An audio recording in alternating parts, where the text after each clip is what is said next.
Submitting documents to DoorDash for account approval is a straightforward process. Follow these steps to ensure your documents are submitted correctly. Step 1. Create a login to your DoorDash account.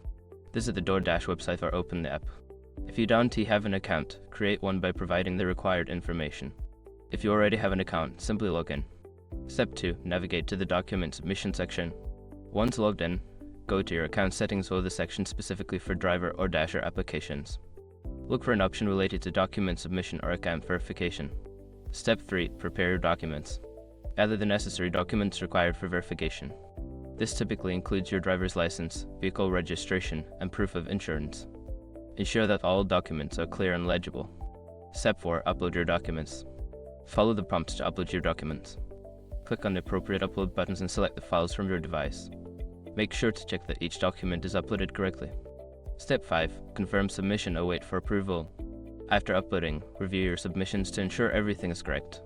Submit your documents and wait for DoorDash to review and approve your account.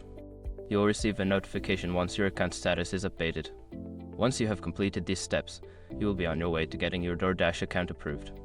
Good luck!